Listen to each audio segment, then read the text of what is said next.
تھوڑی سی اکانومی کے حوالے سے ہم بات کر لیتے ہیں کہ ہماری اکانومی کے چیدہ نکات پہ جب ہم روشنی ڈالتے ہیں تو لوگوں کو یہی پتہ نہیں ہوتا کہ بھئی مسائل کیا ہیں. تو آج ہم مسائل کو آئیڈینٹیفائی کریں گے اور پھر ہم ان کے سولوشنز کی طرف بڑھیں گے. ہمارے ساتھ ماہر معاشیات نعمان المجید صاحب موجود ہیں. السلام علیکم نعمان صاحب. جی السلام علیکم نعمان صاحب.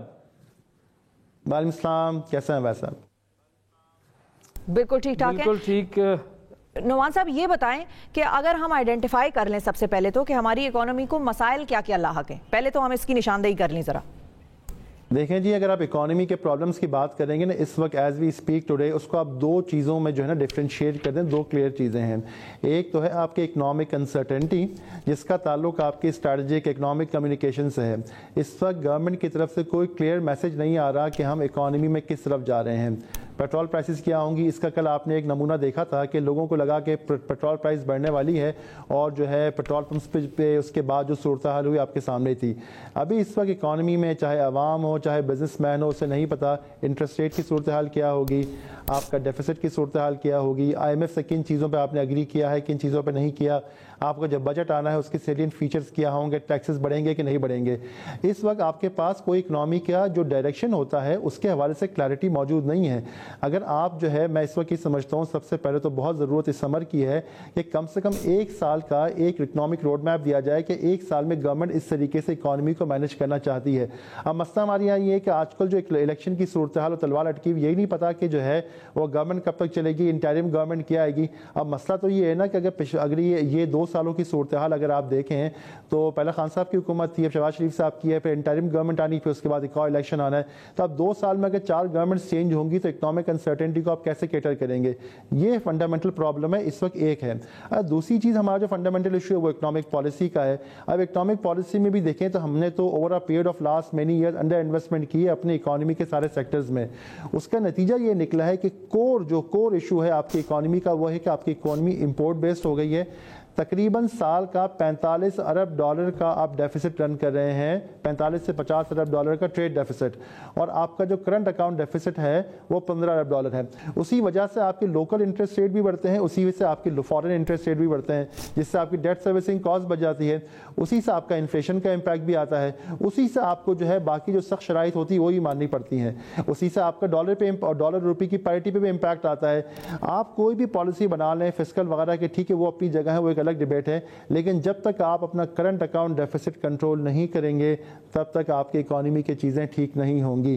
اب سوال یہ ہے کہ کیا بالکل صحیح ہے. اچھا اب میں ذرا اس کی طرف آنا تو ہاں، کرنٹ اکاؤنٹ ڈیفیسٹ پہ میں یہ پوچھنا چاہوں گا کہ کیسے اس کو ہم کنٹرول کر سکتے ہیں شارٹ ٹرم میجرز لے کے. لانگ ٹرم تو ظاہر ہے پالیسی میکنگ وہ جو لانگ ٹرم حکومتیں ہوتی ہیں وہی کریں گی. شارٹ ٹرم میں کیا میجرز لیے جائیں کہ یہ ڈیفیسٹ کنٹرول میں آئے؟ دیکھیں پہلی چیز تو یہ ہے کہ ڈیفیسٹ کنٹرول کرنے کے لیے ایک میجر نہیں، آپ نے کمبینیشن آف 4-5 میجر لینے ہوں گے، ان کو امپلیمنٹ کرنا ہوگا. At least for 1 to 2 years چیزیں آپ کی کنٹرول میں آنا شروع ہو جائیں گی. مکمل ٹھیک نہیں ہوں گی، کنٹرول میں آنا شروع ہو جائیں گی. دیکھیں 15 ارب ڈالر کا تقریباً آپ کا ڈیفیسٹ ہے، آپ نے 15 ارب ڈالر کا جو ہے وہ گیپ کو کور کرنا ہے.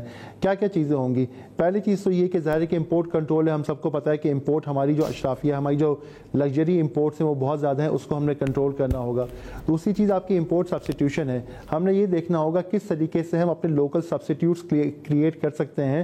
مثال کے طور پر ہمارے ڈیم کا معاملہ ہے، ہمارے سولر انرجی کے ایشوز ہیں. آپ کا جو اس وقت آپ کا جو ٹریڈ ڈیفیسٹ ہے دیکھیں 25 سے 30 ارب ڈالر جو ہے وہ آپ کا 2 چیزوں پہ جا رہے ہیں، وہ آپ کا فوڈ اور آپ کی فیول امپورٹ ہے. دیکھیں بحیثیت ایگری اکانومی کے 10 ارب ڈالر کی فوڈ امپورٹس آپ کے لیے انسسٹینیبل ہے. آپ اس وقت جو ہے آپ کا جو ایگری کا جو فوڈ کا بل ہے 2022 کا وہ تقریباً 10 ارب ڈالر ہے. اب آپ مجھے خود بتائیں کہ آپ 10 ارب ڈالر کیسے آپ افورڈ کر سکتے ہیں؟ تو آپ نے یہاں سے کچھ چیزوں کو کنٹرول کرنا ہوگا، نمبر 1 بات.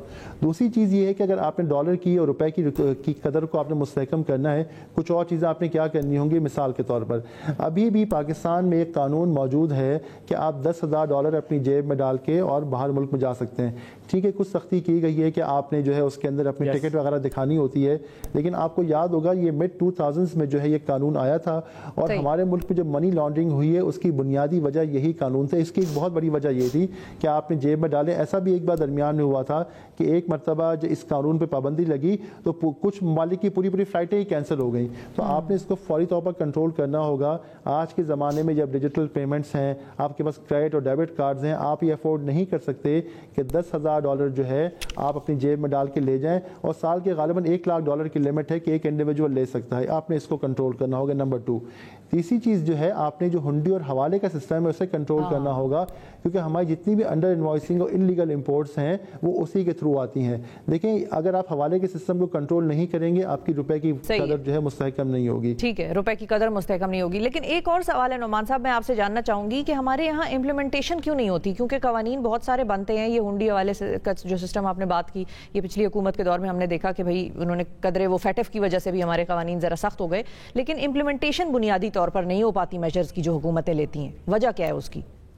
کہنے کے 2 سے 3 سال یا 5 سال کا فریم ورک چاہیے ہوتا ہے, لیکن ہمارے یہاں تو مسئلہ یہ ہوتا ہے کہ 3 سال میں 5-6 وزیر خزانہ چینج ہو جاتے ہیں, بلکہ مسئلہ ہوگا پرائم منسٹر ہی 3-4 چینج ہو جاتے ہیں 5 سال کے اندر. تو اس کو یہ پالیسی فریم ورک بنا کر اس کو امپلیمنٹ کون کرے گا؟